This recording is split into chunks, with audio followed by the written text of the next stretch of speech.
नमस्कार प्यारे विद्यार्थियों। और आज हम जिस मुद्दे पे बात कर रहे हैं वो रेलवे में कितने फॉर्म भर गए हैं और फॉर्म की संख्या को देख के भी सभी आश्चर्यचकित हैं। कंपटीशन का लेवल क्या है, एक सीट पर कितने कैंडिडेट कंपटीशन लड़ रहे हैं और किस आरआरबी में क्या सीन चल रहा है। फिर ये रियल कंपटीशन क्या है, फॉर्म की संख्या और रियल कंपटीशन में अंतर क्या है, इन सभी के बारे में सबसे पहले हम बात करेंगे। उसके बाद में हम इस बारे में बात करेंगे कि कैसे रणनीति अपने को लोको पायलट वाला एग्जाम को क्रैक कर लें, अपना रिजल्ट निकल जाए, अपन पास हो जाए, तो किस प्रकार की रणनीति अपने, इस पॉइंट पर हम आज पूरी चर्चा करने वाले हैं। सबसे पहली बात है कि आपने देखा कि लगभग जो फॉर्म भरे गए हैं वो 19 लाख है। अप्रोक्सीमेट 19 लाख प्लस फॉर्म आए हैं, ये अप्रोक्स आइडिया है, ठीक है। और पिछली बार की तुलना में तो काफी कम आए हैं। तो पिछली बार कितने आए हैं? पिछली बार लगभग आए थे 70 लाख, और लेकिन पद जो भर्ती आई थी तब तो 26,000 कुछ थे, और बाद में ये बढ़कर हो गए थे 65,000 पद। तो उसकी पूरी कहानी अलग है। लेकिन इसके बारे में बात करते हैं कि फॉर्म में कितने आए? 19 लाख। 19 लाख बच्चों में बहुत सारे बच्चे हैं जो आईटी किए हुए हैं, बहुत सारे बच्चे हैं जो डिप्लोमा किए हुए हैं, और बहुत सारे बच्चे हैं जो बीटेक किए हुए हैं। पिछली बार जैसे धड़ल्ले से सब फॉर्म भरे थे, एक गांव में 30 जने आईटी किए हुए तो 300 फॉर्म भरे थे। अब की बार 5 जने पढ़ने वाले वही फॉर्म भरे। तो पढ़ने वालों ने तो फॉर्म भरा, कोई गलतफहमी ये नहीं पालना। फॉर्म की संख्या पिछली बार 70 लाख की तुलना में अब की बार 19 लाख, कंपटीशन कम हो गए नहीं। आप बताओ कोई ऐसा व्यक्ति आपको मिला जो पढ़ने वाला फॉर्म नहीं भरा? ऐसा तो नहीं है, पढ़ने वाला हर एक ने फॉर्म भरा कि नहीं भरा? भरा। तो कंपटीशन का लेवल तो बहुत अच्छा बरकरार है, क्योंकि यदि मान लो पढ़ने वाला भी फॉर्म नहीं भरता तब जाके तो कंपटीशन कम होता। अभी जो फॉर्म नहीं भरा है वो उन्होंने नहीं भरा जो ऑलरेडी पढ़ नहीं रहे थे, जो आईटीआई के लिए तैयारी कर रहा था, जो बीटेक का जाता था वो तैयारी कर रहा था, डिप्लोमा का लड़का था वो तैयारी कर रहा था किसी भी चीज की, उन सब ने फॉर्म अप्लाई किया। ये आपके सामने, आप अपने अड़ोस पड़ोस के डाटा देख लें, अपने गांव के देख लें, किसी और पर विश्वास करने की जरूरत नहीं है। सिंपल लॉजिक है। इसका मतलब पढ़ने वाले ने तो फॉर्म भरा है, पढ़ने वाले ने फॉर्म भरा है, तो हर एक जगह कट ऑफ भी अलग अलग जाती है आरआरबी की, और हर एक जगह फॉर्म की संख्या भी अलग अलग है। जैसे मान लो आप अलग अलग के पदों के बारे में आप बात करते हैं कि कहां पर कितने फॉर्म भरे गए हैं, कहां कितने कम भरे गए हैं, कहां कितने फॉर्म ज्यादा भरे गए हैं, इनके बारे में हम आइडिया लगाएं तो कैसे पता चलेगा कहां पर कितने फॉर्म की संख्या आई है? सिंपल नेचर में मैं बताता हूं। जैसे मान लो एक आप बात करते हैं बिलासपुर की, क्योंकि बिलासपुर सबकी फेवरेट है। एक आइडिया लेते हैं कि बिलासपुर की, तो बिलासपुर में सबसे पहली बात है वैकेंसी कितनी है, तो आप कहेंगे 1316 पद है। 1316 पद है। और फॉर्म कितने भरे हैं, तो आप कहेंगे यहां पर जो फॉर्म भरे गए हैं वो लगभग 4 लाख के आसपास है। कितने हैं? लगभग 4 लाख फॉर्म भरे गए हैं, ठीक है। और सीबीटी 2 के लिए कितने पास होंगे? सीबीटी 2 में इन सब पदों की संख्या का कितना गुना होता है, तो आप कहेंगे पदों की संख्या का 15 गुना होता है। तो इसका 15 गुना लगभग कितना होगा? 19,740। तो 4 लाख में से 19,000 पास होंगे, 20,000 पास होंगे, यानी कि एक सीट पर लगभग 20 बच्चे हैं जो सीबीटी 1 पास करेंगे। 20 में से एक सीबीटी 1 निकालेगा, और 20 गुणा 15 ये होते हैं 300 में से लगभग एक सीबीटी 2 निकालेगा। तो फाइनल कंपटीशन क्या है? फाइनल कंपटीशन है कि 300 में से एक जना निकलेगा। लेकिन सबसे पहले फाइनल कंपटीशन आने से पहले सीबीटी 1 की तरफ देखना पड़ेगा, फिर सीबीटी 2 के बारे में सोचना पड़ेगा। सीबीटी 1 के बारे में क्यों देखना पड़ेगा?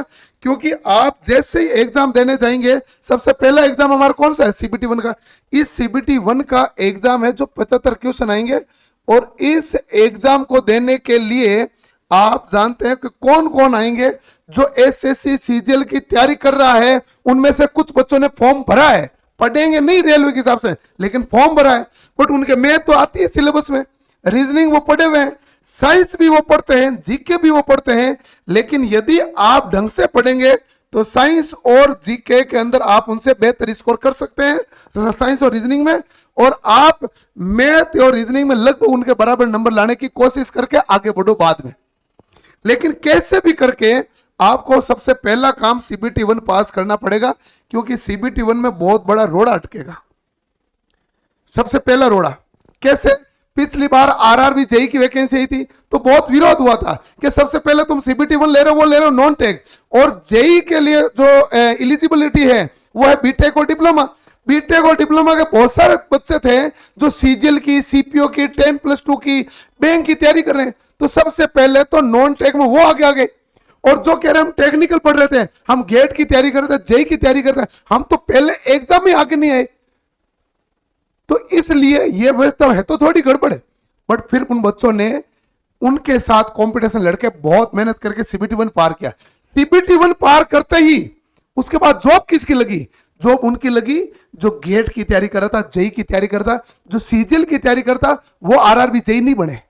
आप जाके ही रिजल्ट उठाओ, जबकि सीबीटी 1 में उनको पसीना आ गया था, क्योंकि उन्होंने कहा हमने टेक्निकल पढ़ा, ये सबसे पहले भिड़ंत नॉन टेक्निकल हो रही, वही अपने साथ हो रहा है कि पहला ही पेपर नॉन टेक्निकल के साथ हो रहा है, और इसको पूरा हिम्मत रख के लड़ना पड़ेगा। इसमें यदि हम पार, तो हमारा लगभग चांसेस है कि यहां से हम पास होके जाएंगे, क्योंकि यहां से 15 बच्चे आएंगे, 15 में से 7-8 तो वो एसएससी और दूसरी तैयारी करने वाले आएंगे, 6-7 आएंगे जो अपने वाले आएंगे, जो टेक्निकल पढ़ रहे हैं। और जो टेक्निकल पढ़ रहे हैं उनमें से तो 7 में से 1 में कंपटीशन बनेगा बाद में। जो 15 आएंगे ना, उनमें 8 तो वो आएंगे, 7 में से 1 में कंपटीशन बनेगा। और इस कंपटीशन को पार करना है तो ये कौन सा एग्जाम है? सीबीटी 2। सीजीएल वाला ये पूरा नहीं पढ़ पाएगा।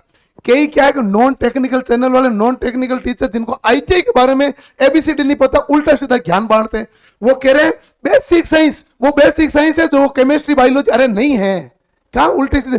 बेसिक साइंस एंड इंजीनियरिंग में आईटीआई के अंदर सब्जेक्ट चलते हैं। एक आईटीआई में चलता है वर्कशॉप कैलकुलेशन, इसके सवाल आते हैं 30। एक ड्राइंग चलता है जिसमें पिछली बार सवाल आए थे 2, 4 या 6, किसी के 5। इसका मतलब ये नहीं कि अब की बार 2 ही सवाल आएंगे, कि ड्राइंग अड्डर दिखाएंगे, लेकिन ड्राइंग है ना इतनी आती नहीं है। कौन गारंटी लेता है? कौन गारंटी लेता है? ऐसे तो राजस्थान में एक एग्जाम हुआ था जिसमें एजुकेशन साइकोलॉजी सिलेबस में लिखा हुआ था, एक ही सवाल नहीं है। क्या अगली बार भर्ती आएगी तो कोई नहीं पढ़ेगा? आ गए तो फिर क्या करोगे? इसलिए बेफालतू के ज्ञान, नॉन आईटी के बैकग्राउंड से होके बेफालतू का ज्ञान बांटना बुरी भला है। बुरी भला इसलिए कि बच्चा आपके ऊपर विश्वास करके वीडियो देख लेता है, और फिर आपको आईटीआई की एबीसीडी पता है नहीं, उल्टा सीधा ज्ञान बांट देते हैं। हम तो ये बेसिक साइंस, अरे बेसिक साइंस पहले समझ तो लो है क्या। जब सिलेबस ही नहीं पता चल रहा तो उल्टा सीधे क्यों कूदते हो? ये गलत चीज है ना भाई। तो सबसे पहली बात है, बेसिक साइंस में वर्कशॉप कैलकुलेशन का सिलेबस है, टॉपिक उठो और वर्कशॉप कैलकुलेशन की किताब उठो आईटीआई की, डिट्टो सेम है, डिट्टो, क्लियर। फिर आएगा ड्राइंग, फिर ये कह रहा है ये बेसिक साइंस, ये बेसिक साइंस में नहीं है, ये आईटीआई में एक और बुक चलती है जिसका नाम है एम्प्लॉयबिलिटी स्किल। उसके अंदर आईटी लिटरेसी नाम लिखा हुआ है जो कंप्यूटर पढ़ना पड़ता है, पर्यावरण लिखा हुआ है, OSH occupational safety and health लिखा हुआ है। पहले बेसिक जानकर लीजिए, आईटी की किताबें मां साहब खुद उठाइए ताकि पता तो चले सिलेबस क्या है। उल्टे सीधे सिलेबस बताना कोई उचित तो है नहीं। नहीं जानकारी है तो बता देना चाहिए भाई मुझे जानकारी नहीं है। जो भी जानकारी बताए वो तथ्य पर होनी जरूरी है। बिना तथ्य वाली जानकारी का क्या मतलब? किसी का भविष्य के साथ खिलवाड़ कर रहे हो कि आपका, हम तो नॉन टेक वाले हैं तो उल्टे सीधे बोल देते हैं कि सब मैथ रीजनिंग। अरे मैथ रीजनिंग जरूर है, 50 नंबर की है, हम भी मानते हैं, हमें ही पढ़ना है, हमें ही पढ़ाना है। ये यहाँ पर 45 नंबर की है, ये भी मानते हैं, लेकिन इनके बिना नंबर नहीं लगता। कट्टों पे देखो पहले वाली, और अब की बार तो पद कम है तो कट्टों पे देखो। गलत राय बांटने से पहले सिलेबस उठा के चेक करना चाहिए, ठीक है। तो ये है दूसरा सिलेबस जो लगभग 50 नंबर के आने की संभावना है। और क्यों आए? क्योंकि पिछली बार 40 नंबर का था, 10 नंबर की जीके थी, अब की बार जीके हटा दी तो लगभग संभावना 50 टेक 50 नॉन टेक होगी, ये लगभग संभावना। और अगला हमारे पास ट्रेड टेस्ट है। ट्रेड टेस्ट कोई कह रहा है कि ट्रेड टेस्ट है जो 35% नंबर लाना वो आसानी से आ जाता, बिल्कुल आता है 35% नंबर आसानी से। ये कौन कहता है मुश्किल से आता है? 35% नंबर मुश्किल है ही नहीं, लेकिन उसके आसानी से आता जिसने आईटीआई कॉलेज में जाके पढ़ाई की है, या फिर उसने पहले से कोई कंपटीशन की तैयारी की है, उसमें टेक्निकल ट्रेड को पढ़ा है, तो वो लास्ट के 20 दिन में पढ़ के भी ट्रेड में 35% नंबर लाएगा। लेकिन मेरे बहुत सारे तो छोटे भाई ऐसे हैं जो आईटीआई कॉलेज गए ही नहीं, जिन्होंने आईटीआई कॉलेज से तो डिप्लोमा कर लिया, सर्टिफिकेट ले लिया और परीक्षा भी देके आए, पास भी हो गए। लेकिन ये वास्तविकता है, बहुत सारे जो बच्चे हैं जो आईटीआई गए नहीं और सब्जेक्ट पढ़ा ही नहीं टेक्निकल कभी। जिसने टेक्निकल कभी नहीं पढ़ा ना, उसको 35% के लिए मेहनत करनी पड़ेगी। बिना मेहनत के ऐसे पार नहीं पड़ती इधर। इसके लिए 35% के लिए तो आपको मेहनत करनी पड़ेगी। आप कहेंगे कि बिना मेहनत, बिना टेक्निकल देखे और सीधा 35% ना, पिछली बार बहुत ज्यादा बच्चे ट्रेड के कारण फेल हो गए। बाकी दोनों नंबर अच्छे लेके आ गए, लेकिन ट्रेड के कारण क्या हो गए थे? फेल। क्योंकि ट्रेड को हल्के में ले लिया। ट्रेड हल्के में लोगे, ट्रेड ऐसी पटक नहीं देगी कि आप वापस पानी नहीं मांगेंगे। पार्ट बी है ये।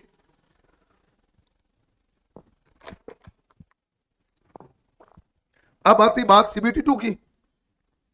सीबीटी 2 के बारे में ध्यान से देखो। टोटल 175 क्वेश्चन है, जिनमें से 100 क्वेश्चन पार्ट ए के और 75 क्वेश्चन है जो पार्ट बी के हैं। और फाइनल सिलेक्शन सारा दारमदार इसके ऊपर टिका हुआ है। लेकिन यहां आने से पहले इसके ऊपर टिका हुआ है, इसलिए यहां से फिजिक्स, केमिस्ट्री, बायोलॉजी पूरा 20 नंबर का भाग भी ढंग से पढ़ना पड़ता है। और ये पूरा पढ़ के सीबीटी 1 पास करके यहां पर पूरी आपकी रेल बननी पड़ती है, तब जाके रेल में ड्राइवर बनते हो। आपको ट्रेड का पूरा पढ़ना पड़ता है, बेसिक साइंस एंड इंजीनियरिंग का एक एक भाग खंड देखना पड़ता है। आप मुझे बताओ, पिछली बार सिलेबस था उसमें से कौन सा चैप्टर जिसमें सवाल नहीं पूछा है? ऐसा एक ही चैप्टर नहीं है। जितना आपका आईटीआई सिलेबस में हर एक चैप्टर से सवाल पूछा हुआ है, चाहे ड्राइंग के अंदर भी पूछा हुआ है हर एक चैप्टर से। किसी के 2 सवाल है, किसी के 3 है, किसी के 4 है, कुल मिला के सारे चैप्टरों से सवाल तो पूछे हुए। नहीं पूछे हुए तो हमने तो किताब निकाल रखी, उसमें देखना नीचे लिखा हुआ है इस शिफ्ट में, इस डेट को इस शिफ्ट में और इस डेट को ये एग्जाम में सवाल पूछा है, इस डेट को इस शिफ्ट में बोले कि किसी में 1 आए, किसी में 2 आए। पहले देखो कि भाई 2 आए, 3 आए, 4 आए, सारे चैप्टर कवर हुए कि नहीं हुए तो सारे चैप्टर पढ़ने पड़ेंगे कि नहीं पढ़ेंगे? पढ़ने पड़ेंगे। क्या छोड़ के लोको पायलट बन सकता कोई? कैसा नहीं बन सकता। कट ऑफ क्या गई पिछली बार? 73 नंबर। पिछली बार पद कितने थे? टोटल 65,000। अब की बार पद क्या है? कम। कट ऑफ क्या जाएगी? हाई। वास्तविकता तो यही है। अभी यूपीपीसीएल टीजी2 का रिजल्ट आया, कट ऑफ कितनी गई थी? 82%, 81.5%, 163 नंबर 200 में से। तो एग्जाम का लेवल आता है, टेक्निकल का लेवल एक लेवल बन गया है। और आपके इसी पेपर में यदि आपने लापरवाही रख दी तो मामला गड़बड़ होगा। हम हर एक कंपटीशन को क्रैक कर सकते हैं, लेकिन इसके लिए हमारे पास रणनीति है जो बहुत शानदार होनी चाहिए। रणनीति क्या शानदार होती है? रणनीति यह है कि आप जो डेली की जितना भी पढ़ते हैं, डेली आप है जो रेगुलर 12 घंटे तो पढ़ाई करें। और इस 12 घंटे में सबसे पहले आप मैथ्स को टाइम दें। इसमें से 4 घंटा मिनिमम निकाल के। क्यों दे मैथ को? क्योंकि मैथ से मैथ सोल्व होनी है, मैथ से वर्कशॉप कैलकुलस में हेल्प मिलनी है। मैथ अच्छी होगी तो ट्रेड के न्यूमेरिकल इजी होंगे, मैथ आपकी सब बेस्ट बन जाएगा। तो पहला मामला तो यह फोकस करें, अपनी पढ़ाई अपने खुद पर विश्वास करके लगातार बने रहना चाहिए। हमने हमारे जितने पुराने विद्यार्थी हैं और जो दिवाली से पहले जितने भी बैच के हैं, उनके हमने डेली टेस्ट चालू कर रखे।